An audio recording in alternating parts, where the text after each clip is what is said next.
Bitcoin is close to becoming worthless. Let's go.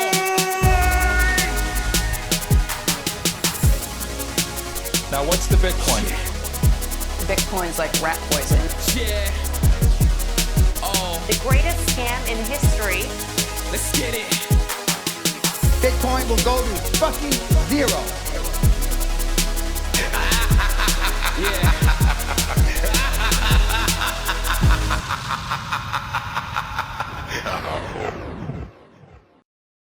Welcome back to the Bitcoin Brief, the show where me and Q&A catch up every 2 weeks to talk about Bitcoin, privacy, open source, keeping your Bitcoin secure, and the news and software updates that matter.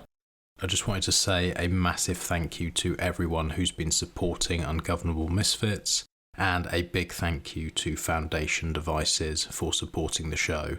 If you haven't already checked them out, go to foundation.xyz. They make cypherpunk tools for fuckwits, and anyone can use this, even me. If you have any questions or you want to reach out, feel free and I'll be happy to go through things with you. For anything super technical, I'll pass you on to Q.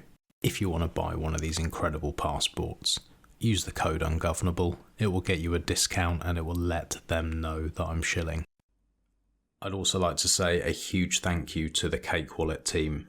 Not only are they supporting this show, but they're also bringing out some incredible features. For those of you who actually use Bitcoin and actually care about their privacy and security, Cake Wallet make it incredibly simple for you to live outside of the traditional financial system. You can use Cake Pay within the app to buy gift cards for food, petrol, and whatever else you might need day to day. You can use silent payments, and of course, you can use Monero. You can connect both Bitcoin and Monero nodes, use coin control, and this team are constantly innovating, and I'm really excited to be working with them. If you have any questions, you can reach out to me, but check them out at cakewallet.com. Download the APK or start using this today on Mac, Windows, Linux, iPhone, or of course your Android device. Enjoy the show. Hello mate, this is the bit where I pretend I haven't spoken to you for the last 10 minutes and know everything you're going to tell me, and then ask you, how you doing mate? Hey, I'm doing all right. A little bit on the tired side, I'm not going to lie. Currently sat on the 30th floor of the hotel in Vegas looking out onto the desert, having had about 2 hours sleep. Ooh. Long day traveling yesterday. I wanted to get here a day early just so I can have a bit of time to adjust to the time zone differences rather than roll in Monday night and go straight into the conference on Tuesday like a complete tired moron. So today is tired moron day basically. So if I'm not sounding my tip top, then there's my excuse. Got it in early. Welcome to my world, mate. Every day is tired moron day in my world. I forgot to ask a business on air here. I appreciate we have just had a 10-minute chat, but how's my audio, by the way? I'm literally just speaking into a laptop. Terrible. Yeah, it's AIDS. Is it? It's like if your audio went somewhere it shouldn't and never wore a Johnny and fucked everything and it got every type of AIDS and syphilis and everything all wrapped up into one. That is the sound of your audio. That sort of level of health. Good luck cleaning that up in post. It's disgusting. I've just paid for this new AI audio cleanup thing, which is quite good actually, though. It take a lot of the like background and shitty stuff like that out. Mm-hmm. But it's just the lag, which we'll talk over each other a little bit. But it's fine. The show must go on. I think we can blame the hotel Wi-Fi for that one, unfortunately. Yeah. It's the only option I've got right now. What hotel and room number is it? We know that you're looking over the desert from the 30th floor. Any more info? I'm in the Venetian. I mean, I can tell you, I'll be at home by the time the listeners hear this. So 30th floor, room 410. Okay. Someone's going to be going like autograph hunting through the bin, like to see if you've signed for some food or something like that now. Hold on, mate. Somebody just knocked on the door. Be right back. Oh, yeah. Here we are. But yeah, it's a very nice hotel. First time I've ever been to Vegas. Won't be a shock to find out that it's fucking hot. Yeah. And yeah, it's just a bit wild. Like, I'm not a big gambler. I got in last night, like around 1 a.m. That by the time I was trying to find my room. And there's just degenerates sat in front of flashing lights everywhere, hitting buttons. Yeah, pretty wild. I was just walking around going, Yeah. the amount of money that must flow through this place is absolutely obscene. Oh yeah, it's disgusting. And people just sat there just drinking their lives away at 3 o'clock in the morning on the slots. Yeah, even funnier than that, obviously with the jet lag and stuff, I woke up super early, so I went down to get a coffee and some breakfast at about 6 a.m. and there was still more than a handful of people going at it then on the various different Yeah. poker tables and slot machines and stuff. And I'm thinking, what are you doing with your life? Yeah, amazing. But then people would say that about us as well. They would say you're degenerate gamblers, pie in the sky, chasing after this stupid Bitcoin thing. It's degenerate behavior. Maybe these gamblers actually have got something. Maybe we look at them like they're losers, but actually they're doing really well. I don't think so. It's very unlikely. Yeah, indeed. I went to Vegas for 10 days and didn't lose money. How about that? Okay, I have questions. Why did you go to Vegas for 10 days? What did you do for 10 whole days? Surely not just gamble non-stop. No, I don't really know why. I got invited by some friends. They were like, look, we'll pay for your ticket and put you up in a nice hotel and stuff. Do you want to come? I was like, all right, I'm not going to say no to that. And so I went for 10 days and stayed in, what's the really posh one? It was like the new one at the time. It had like a bar in there that was like a chandelier. And it had like a nightclub in there, the Cosmopolitan, I think it was. I've heard of It's that. really nice. But yeah, just fucking random. I don't know what I was doing there. My mind was elsewhere. I was having major problems back at home. And so I was quite drugged up with all sorts of like keep you calm medicine. I've said a million times on the pod before, but I was held by armed guards at the airport for like 4 hours, which wasn't fun. And then I was stopped getting on the plane in the UK. I was stopped, pulled out of line, getting my bags on. Then I was pulled out of line again before I got through passport security. Then again before I got on the flight. Then I took loads of drugs. And then I got off the other end of the flight. And then I was going through passport security and I got pulled and then held for like 4 hours by men with guns. So it was quite fun. Missed my limo that everyone had booked. They all went. I stayed. And then, just had sort of like 10 days of... I don't really know. I honestly, like, it's a blur, but I did a lot of gambling and I didn't lose. That's not bad going. I bet you not many people can say that about a trip, or at least 10 days in Vegas. Yeah. Went to a lovely establishment called Crazy Horse 3, I think it was. Great place. Definitely check that out. But other than that, I can't remember much. Nice. Yeah, I don't think I'll be doing much gambling, to be honest with you. Bitcoin exposure is enough for me. So what are you looking forward to in Vegas? Is there any talks or anything that you're looking forward to? Is there like a Bitcoin focused freedom talks at all, or is it all sort of wanky, pointless shit? I'm going to be honest, I haven't seen the agenda yet. Okay. There's the open source stage, obviously. So if I do go and watch any talks, I'm sure it'll be over on that one. Couldn't give two shits about going and hearing all the politicians hear what they've got to say. I saw one of like the promo images of like, you know, all of the biggest names and the quote unquote biggest speakers that were attending. And it was like, there was Ross Ulbricht, which obviously, you know, it's cool to see him here and speaking and stuff. And then I think every other person on there was some form of politician. And I'm just like, state of the land, it's like, Jesus, is this where we are? Yeah, that's why I wondered if there's like an open source stage or like something going on. There is.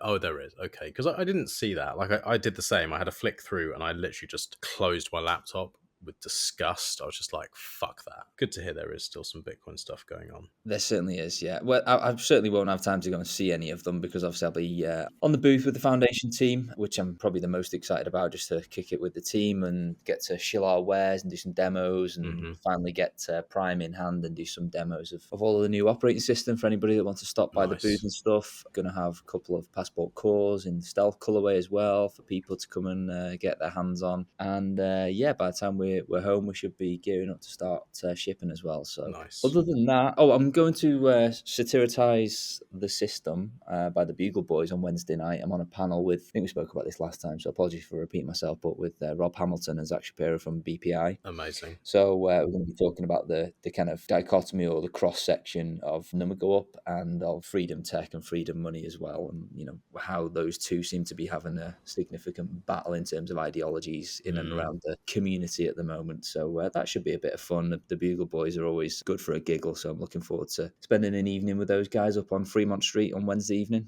Excellent. And a really weird individual is going to walk up to you and say, here you go, Q, here's a bag. And that will have some free samurai clothing in there for you to give away once you arrive. So you can do that on stage. No one can buy it. They can only win it. And you can only get it if you go and see the Bugle Boys. Oh, okay. Interesting. Have the Bugle Boys got some ideas for competitions, I presume? No idea. I assume they've got some sort of idea. If not, then maybe do some sort of quiz or do something. Or just like the most freedom-looking person, maybe they can have one. I don't know. Biggest donation to Free Samurai. Oh, that's a nice idea. Maybe it can be like a Free Samurai donation auction.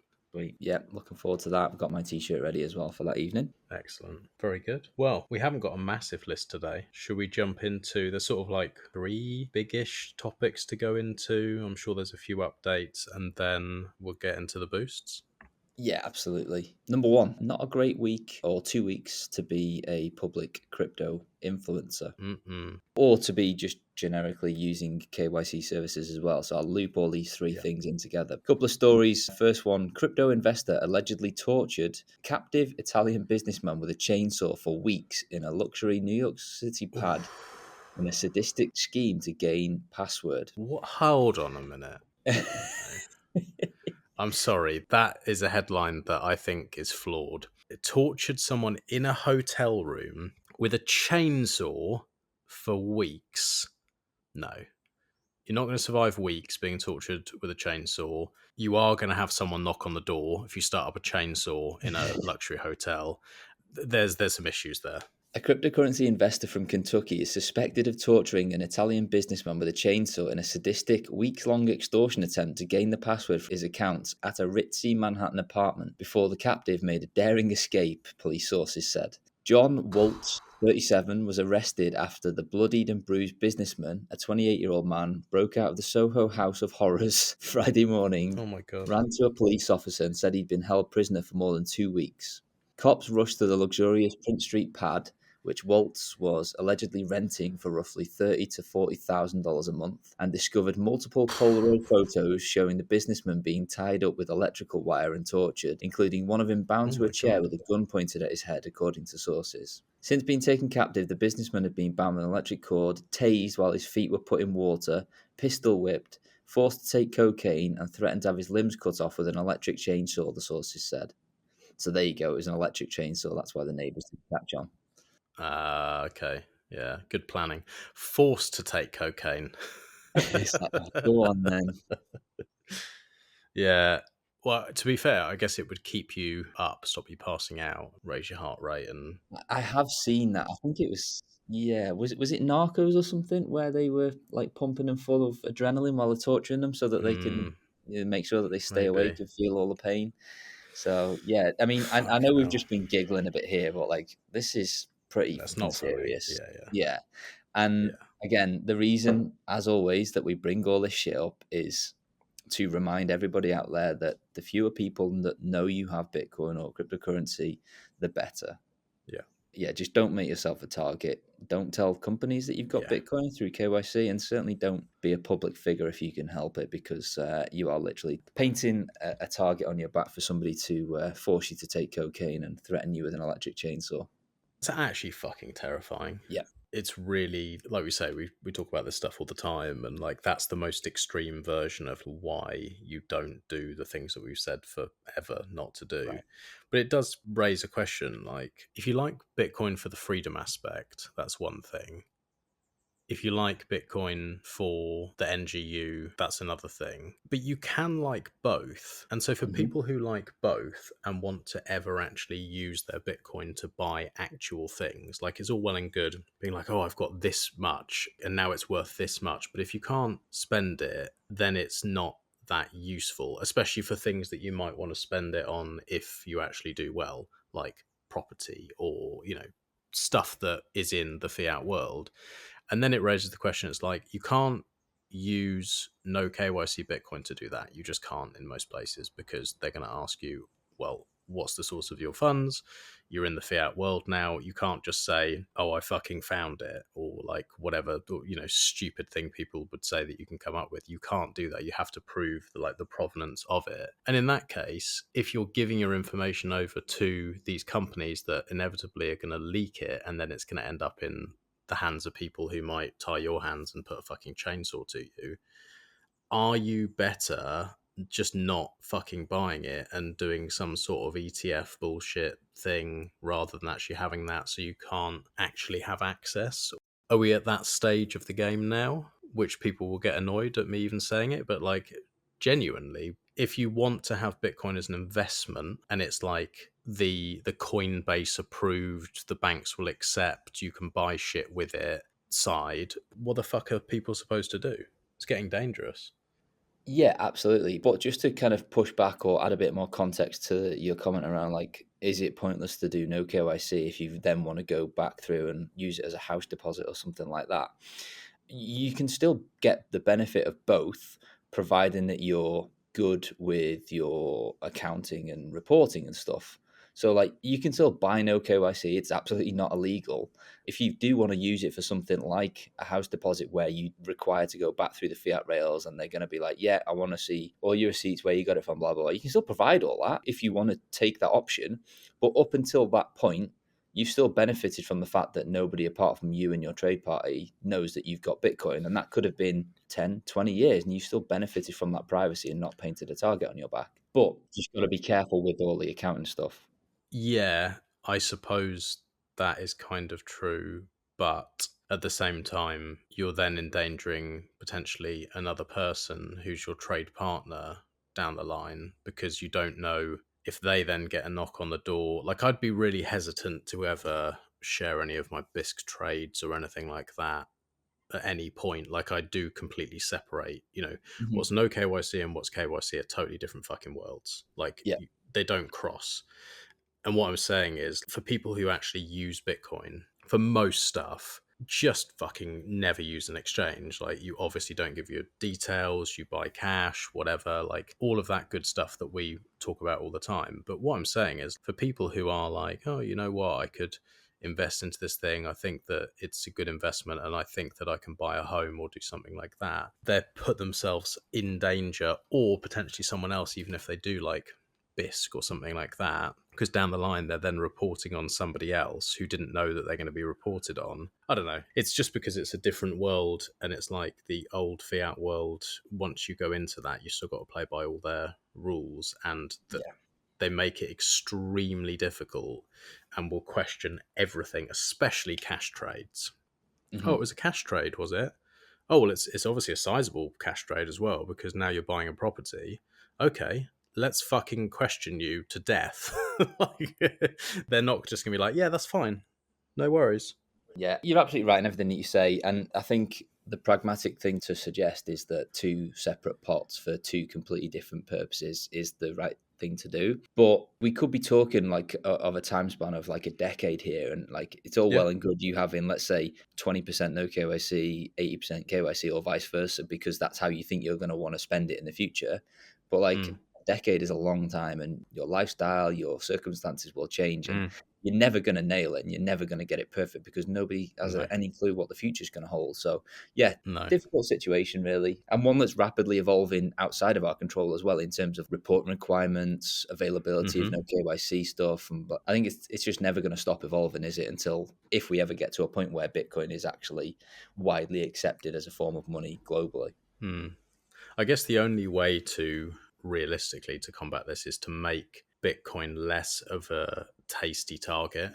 Like, at the moment, most people are holding Bitcoin on exchanges or like single sig at best.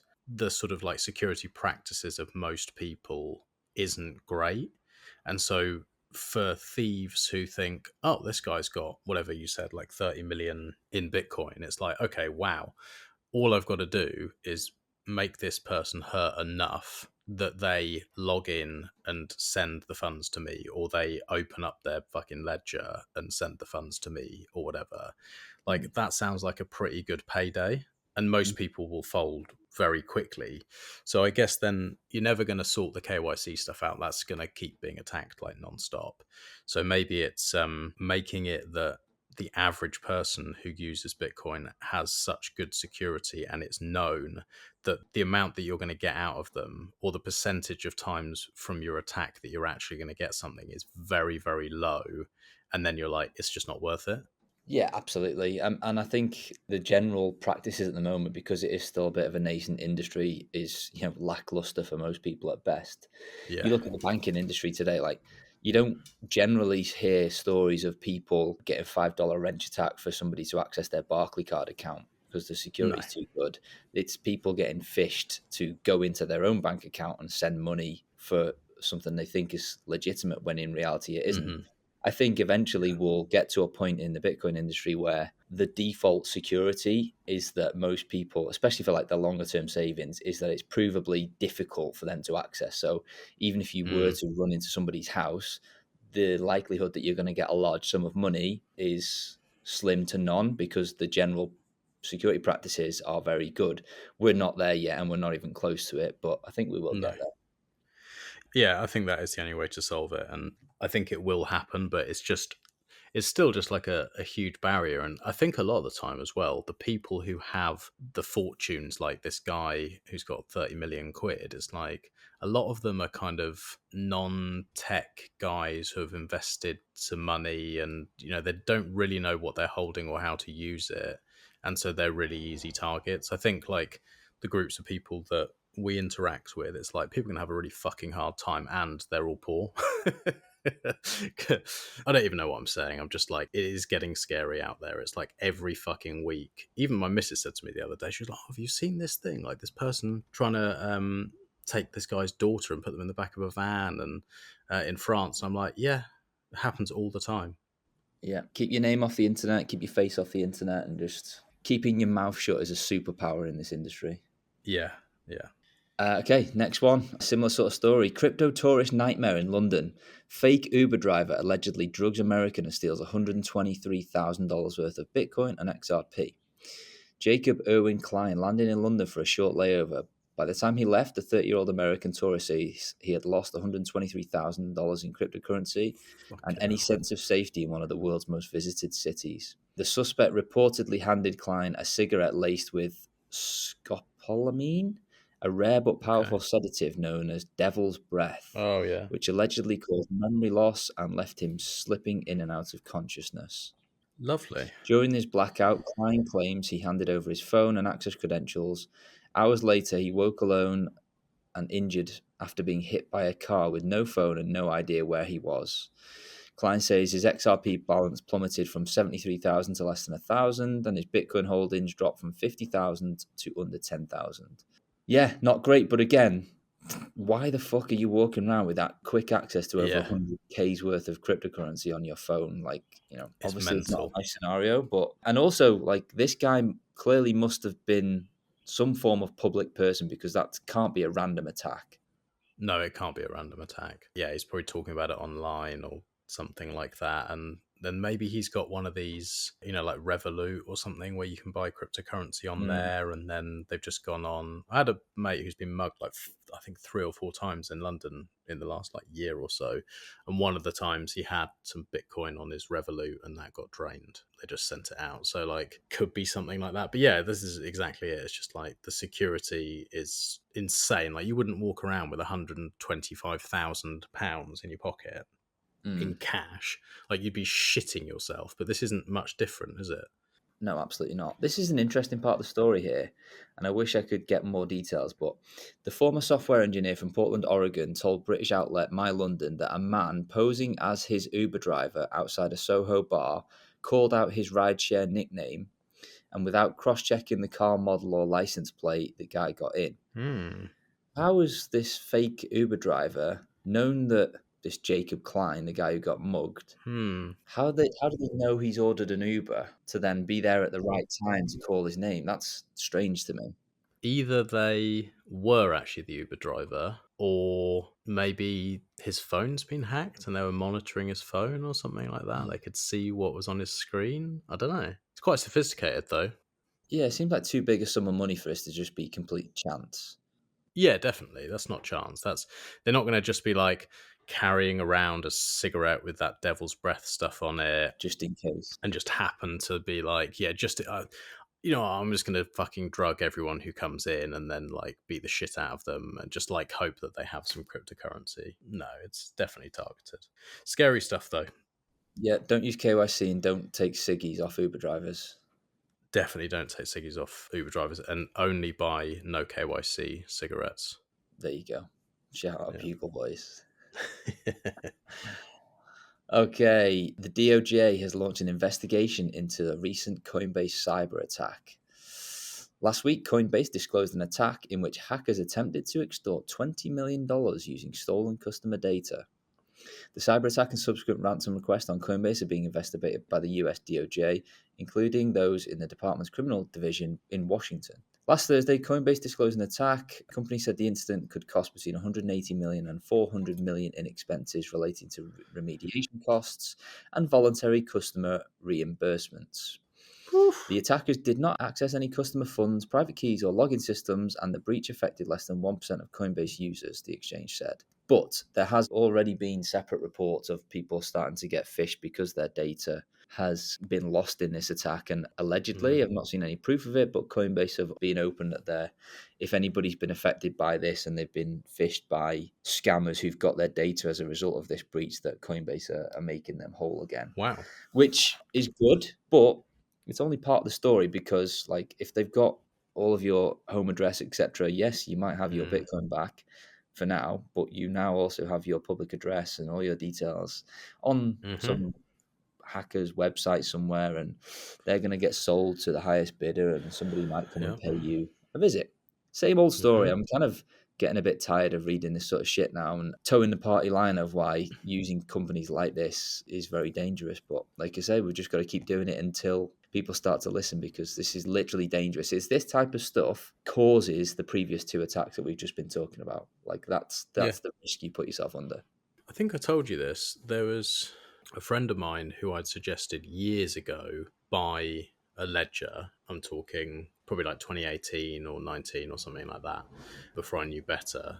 They had twice on CCTV, both times they were out, where people with masks and knives turned up to the front of their door and were knocking. They got it on CCTV.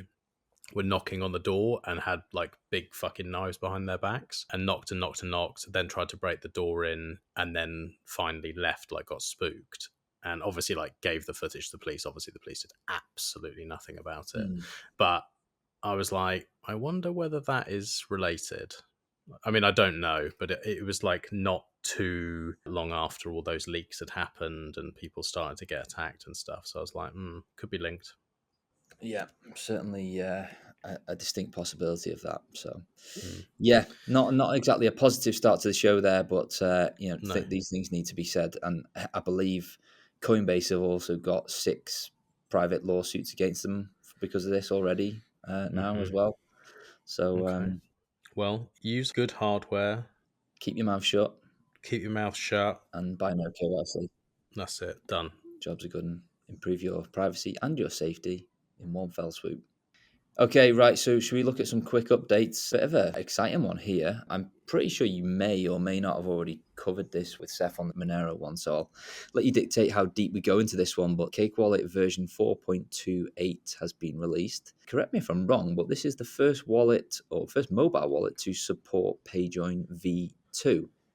Yeah, I believe it is. We did go into it, and in like a relative amount of detail, but we both said it'd be interesting to hear your thoughts on it, because there are obviously a couple of downsides to it. It's not perfect, like nothing is. From what we discussed and from my understanding, it sounds like it's pretty good. It sounds like if more wallets start to use this, it could be adopted by more people, and it could be good for, what is the word I'm looking for? When exchanges are doing a larger transaction with multiple inputs for fee savings. What am I trying to say? Like batching? Yeah, batching and things like that. There could be some fee savings there. Kind of interesting. I think Bull Bitcoin had something similar as well, although from what Seth said, it's not like fully fleshed out. Yeah, what are your thoughts on it, mate? Yeah, I mean, from my understanding, it seems like a 99.9% positive improvement on PayJoin V1. All of the improvements seem to be positive ones. So we have things like removal of both or at least one of the parties in this PayJoin to run their own HTTP server, like a BT Pay server or something similar to that. I'm really glad that we've moved away from calling this serverless PayJoin. Yeah. Because even with PayJoin V2, there is a server. Both parties don't need to be both end users. Let's say it's you or IMAX. We don't actually need to be the ones to run that server. Now, that sounds like it introduces some trade-offs, which, of course, whenever there's a third party involved, it does. But the way in which PayJoin V2 is constructed is that like the third party server, and it could just be like a random public Electrum server or something like that speaks the PayJoin V2 language. They're just like an untrusted mailbox in the middle, really. Everything's kind of encrypted and there's no kind of risk, or there's certainly no risk of loss of funds or anything like that. The only risk here is, I guess, denial of service attack. If I'm doing a PayJoin V2 with you, Max, and neither of us are running a server, which is one of the beauties of this new protocol, the absolute worst that can happen is that we could be selectively targeted by whoever it is that is running the V2 dumb server.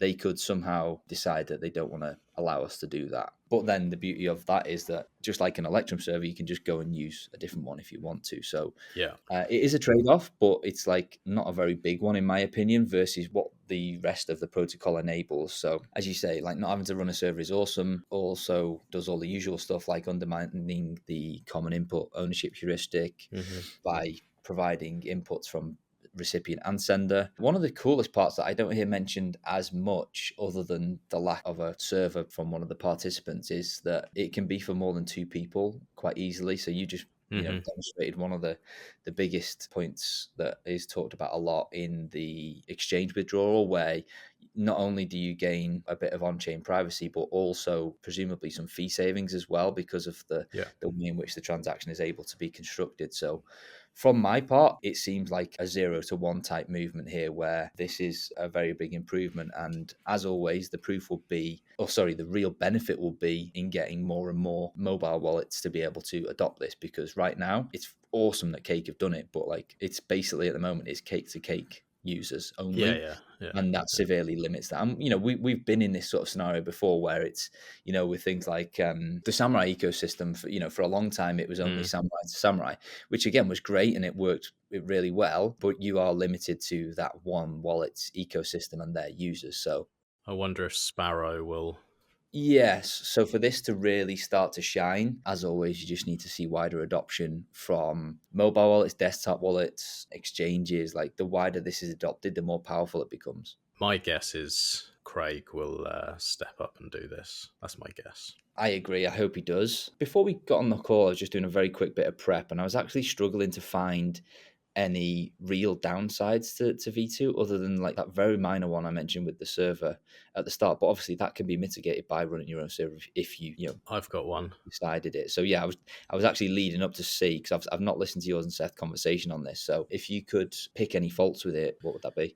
One that Seth mentioned, he seems to think that this is easy to stop, but that there could be an attack where one party could keep requesting more inputs from you, which could then be giving away like more of your inputs and potentially be doxing. I don't know how that would work, but he said that that is like a theoretical attack, but he seems to think that you could stop that. And then also it's like the fact that you do need to think about your coin control to some extent, because obviously you're putting multiple inputs in there. So the UX needs to be good enough that people don't trip themselves up. And then we talked about, well, what if the inputs came from like peg outs from Lightning or swaps from Monero, so that because you now can't break links now that we don't have Whirlpool, you can't do it very easily. We were talking about like, is there going to be a way that we can break the links for these inputs so that they go in, and that adds another layer of privacy. And so we went into that a little bit, but basically that was it really, those two things that he came up with. And like you said, you're relying on someone else's server, but as far as I understand from what he said, it's like they can't see or like pry into anything. It's encrypted, that it's very, very secure. So yeah, I mean, it sounds good. I've seen lots of people complaining on Twitter and sort of like saying how shit it is and that there's problems and this and that, but I haven't really seen anything that makes sense to me that there's a problem. It seems like a lot of it seems to be that there's a lot of hate for Cake Wallet out there, and that there's not really a reason past it's who is implementing it. And then we saw that a lot of the time with Samourai. It's like people hating on Samourai. It's like, well, you can hate on them all you like, but are they putting out something that's useful and going to help people with their privacy? Yes. Well, shut the fuck up then. Yeah, you're always going to get the tribalism, especially it seems pretty fierce within the privacy circles as well. It's just par for the course at the moment for me. Yeah, I just commend the guys for pushing the boundaries. Cake seem to be always at the forefront of, a lot of the new developments. They seem to be cranking out these updates very quickly at the moment. Quick funny story, actually. When I saw this update drop, I went into my Cake wallet and turned it on and stuff, and I messaged Seth. I was like, Seth, it's not working. He's like, I've turned on PayJoin and I can't do it. And he was like, yeah, bro, you actually need some funds in your wallet for it to work. And I was like, good. I feel like a dick. Yeah. But in fairness, he did say, look, yeah, we probably need to communicate that a bit better. It wasn't a wasted humiliation of myself. Yeah, I haven't tested it yet. I have to give it a try. The more we can muddy the waters and the more people are doing this, even if it is just for batch transactions and stuff, it all helps. So we'll see how it develops. Yeah, pollute the transaction graph, guys. Let's exactly. all jump in together. Next update, Sparrow Wallet V 2.2.1. A couple of updates in here. We have recent blocks view. Added into the Send tab and inspired by Mempool's visualization, it displays the last 2 blocks and the estimated next block to help choose. Oh, that's nice. Yeah, very cool. And he's used all the same colours and stuff to keep it kind of looking like as if Mempool is now a fully fledged part of fucking cloner of Sparrow. So very it looks very good, very good. And it is a great addition because I don't know why. I've always known that Sparrow uses Mempool for its fee estimation, or it can do. But even when I'm making a transaction I'm spending from Sparrow, I'll still always go to Mempool and just look at the website. Me too. But now, you might not even need to do that. You can just see your own little bit of Mempool visually within the Send tab. Very nice. Yeah, I always do the same. I never fully trust any fee estimation in any other wallet. So I'm always just like, I'm just going to check it. I'm just going to see myself. Yeah, it's always nice to just get that visual confirmation, isn't it? Other updates, we've got a camera system overhaul, features a new library for higher resolution detection and mouse scroll zoom support when available. Nice. Vector-based images, all app images are now vectorized and theme aware, which enhances contrast, especially in dark mode. Shout out the dark mode maxis. Yeah. And then updates to Tor and P2A, pay to anchor outputs with improved support for the latter. Nice. Very nice. Final update on the list, Samourai Dojo version 1.27.0. Pretty big update, this one. A couple of updates from the guys over there. This one reintroduces Soroban, the peer-to-peer Tor-based network. That will now automatically be installed as part of all new Dojo installs. This integration is allowed, or will allow Dojo to utilize the Soroban peer-to-peer network for various upcoming features and applications, which is very exciting. What that may mean. Which is like an encrypted messaging passing between... That's right. Oh, didn't it? I'm sure I read this on the No Bullshit Bitcoin thing.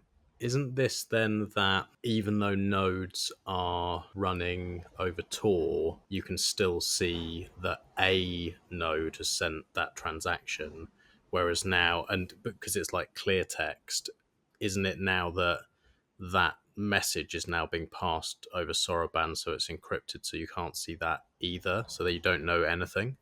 So that is the second part of the update called Pando TX. Ah, sorry. That's okay. Perfect. You teed me right up. Okay. Pando TX serves as a transaction transport layer. When your wallet sends a transaction to Dojo, it is relayed to a random Soroban node, basically another Dojo running Soroban, which then forwards it to the Bitcoin network. It also enables your Soroban node to receive and relay transactions from others to the Bitcoin network, and is designed to disrupt the assumption that the node relaying a transaction is closely linked to a person who initiated it. So this is very cool. It kind of automates the privacy best practice, and that can sometimes be a bit of a head bender for a lot of people, in that sending your transaction from your node is not always the most private thing to do. The reason for that is that if you were subject to a targeted attack where people were trying to pinpoint your specific transactions by connecting a lot of nodes to your node, with a view to trying to work out where your node is and which one it is, so that they're trying to see who's broadcasting which transactions. And then they can then say, if this is where we think the transaction originated, we can kind of start to cluster those transactions together and to a specific node to try and de-anonymize this person a little bit over the network. The whole point of Pando TX is to kind of disrupt all of that sort of stuff. So rather than going straight to the Bitcoin network with a transaction, or via sending it over the Bitcoin transport layer to another node, or by manually going to something like mempool.space/pushtx, where you kind of save your transaction from Sparrow and then use the mempool node to broadcast it, which is a great alternative. Pando TX is going to automate that and use the separate Soroban layer to use somebody else's dojo to broadcast your transaction. That's really clever. I like that. Very clever. Yeah, it's pretty cool. A lot of privacy-focused people have been doing this manually themselves by something like that mempool space thing, or Blockstream have got one as well. And I think you can also set Sparrow to do this in the background for you as well. I believe that's a configuration that you can set. But yeah, Dojo's now got its own one, and it leverages their kind of separate Tor-based Soroban transportation layer, which it sounds like is going to be used for other cool stuff as well. Historically, it was also used, Soroban, the communication layer, was also used to coordinate two-person coin joins like Stonewall X2 and Stowaway. So whenever you did that in Samourai Wallet, and it was all done remotely, the way in which that was able to be done after the legacy kind of QR dance, which I'm sure a few of the OGs listening to this will have done. The newer version of that was using Soroban to coordinate and basically just pass signed transactions back and forth to build the two-person coin joins. So I'm hoping that the extended Soroban usage is going to leverage and lean more into that sort of stuff. Yeah, it would make sense. I like that. That's really good. So, but if someone was doing it without that, it would just be they'd take the signed transaction before broadcasting. So they'd go through all the steps that they otherwise would, like the PSBT and then signing that. And then just once that's been signed before hitting broadcast on Sparrow, they'd then copy and paste that into mempool.space in a Tor browser or something like that. Okay. That's it. This just automates it all for you and just sends it off to another dojo to be broadcast. Okay. Very nice. Okay, I think that brings us to the end of the list. Did you have anything you wanted to bring up, mate, or do we want to hit on some boosts? I think the boosts. Let's jump into them. We should caveat this by saying that Jordan hasn't given us the boost list, so we are limited to Fountain. So if you have boosted us outside of Fountain and we haven't read your boost, then please send Jordan a shitty email. You just can't get the help these days. Let me have a look, see what I've got. Boosts from the last Bitcoin Brief, episode 57, Op Wine. From Chet, with 10,021 sats. You fags don't drink cold beer unless you order it extra cold. I'm a fuck with Q in Vegas next week, Max. Laugh my fucking arse off. Hashtag free samurai. I don't know what he means about the beer there. You don't drink cold beer unless you order it extra cold? Yeah, I'm a bit confused here. Is it like if you go to the pub in the UK, it's always like Carling extra cold or Guinness extra cold? Is that like a UK thing, is it? And it's not, you don't see that elsewhere? I don't know. Might be. It might be. And he's going to fuck with you, apparently. I'm sure he won't. I look forward to it. If you are going to fuck with me, bring me an extra cold beer when you do it. He will. He pretends to be like all mean and he's going to fuck with people, but actually he's probably going to give you a cuddle, pass you a beer, and have a chat with you. That's going to be his level of fucking with you. Looking forward to it. Oh, actually, I just had a lovely message just pop up on my screen from our dad. Oh. Good luck with your show. Have a great show. Give Q my love. How sweet's that? Oh, thanks, Dad. Just thinking about us. We love I you, wish Dad. I wish John was here. I know. I wish he was there as well. I wish I was there. I wish we were all going to the Bugle event. That's what I wish. Indeed, yeah. Speaking of the Bugle event, the next boost is from Mr. Rod Palmer. Boosted with 10,000 sats. Hashtag 40 hours per week. Thank you, sir. Looking forward to seeing you on Wednesday. You can see them as well. You're logged into Fountain. I have indeed, yeah. I've just been tapping away in the background, so I've got them up so we can Nice. alternate. Okay. Late Stage Huddle with 10,000 sats. Stag Weekend sounds so gay.